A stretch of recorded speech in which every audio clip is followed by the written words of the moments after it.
Hello everyone, welcome to Cloud Enology's YouTube channel. Today in this video, I will take you through one of my projects, so I'll explain in detail the implementation of how to approve a process in Salesforce. So we'll start with introduction and know what is approval process in Salesforce means. Then we'll move further step by step with the procedure. Let's talk about approval process in Salesforce. An approval process is a type of process that has the power to approve and involves steps to support work from multiple levels of the organization formally. The results can require approval from different departments such as budgets, invoices, project outlines, marketing information, and initiatives. So, a two-step approval process in Salesforce is called self-approvals and approval flows. Self-approvals, these approvals do not need manual interference as they are self-driven or automated. Approval flows, these approvals are user-driven and require manual intervention to process the data. So, this was a brief intro about the approval process and its two-step and methodology. Now, talking about the project overview, the Cloud Enology team assisted its client by applying and demonstrating the approval process in Salesforce. Moving further with the video, now I'll focus on a client's requirement. The client's requirement were as follows. The client wanted that whenever we create a time in Salesforce and click on Submit for approval, an email should be sent to the approver for the same. Also, the client requested that the approvers of the project must be the same as time.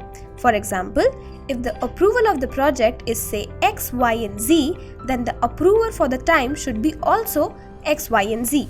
Otherwise, it will not be saved. Now, let me show you the step we followed for this project. First, we'll create an approval process for a scenario, such as creating a new time here and then clicking on Submit for approval. Therefore, this process will send the approval directly to the client or user via email. So, for a better understanding, let me show you the working of it. Further, I'll show you the demonstration part. I will create a new project over here by clicking on New, then click on the project and name it DVD, and the approver is Arjun Tyagi. Now I will save the project. Moving further, I have to create a milestone that is related to my project. Suppose I name the milestone TBDS and the project TBD, then save it, and now we'll move further to the task section. I will create a task here related to milestone as the time that I have to fill in related to the tasks only. So I'll put in the D&D here as my task name, and for milestones I'm putting it as TBDS and now saving it. Further, I'm creating a new time over here again.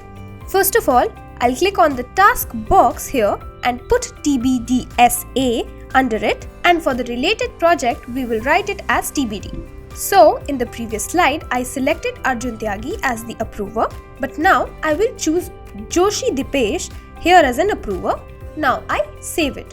So, after putting a different name, it shows us slang that the approver should be similar. Therefore, this was only possible with the help of a validation row. With this, I'm selecting Arjun Tyagi as approver and we'll see if it gets saved. Here, I showed you the whole process according to the first requirement of our project. Now, we'll move further with our client's second requirement about the approver of the project and the time to be the same. So, I'll click on Submit for approver and write Please Approve in this column. As soon as I wrote Please Approve here, I received a new email. As you'll see, I opened the email and it said, Hi Arjun, here is the detail.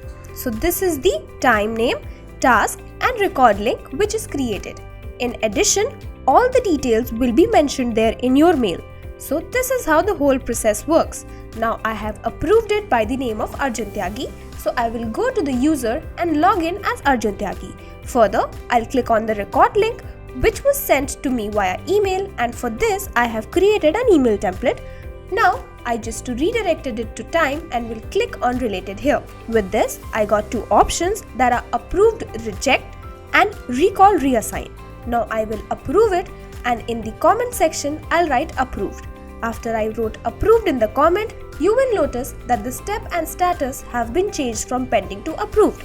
So this was the complete demonstration of both requirements. I hope the information was helpful for you all. Is this what you're looking for your company? No stress, as Cloud Enology is here. We got your back. Our expert excel in providing services related to Salesforce, Salesforce CPQ, Salesforce integration, and so much more. Contact us to explore how our experts would cater to your requirements successfully. Thank you for watching.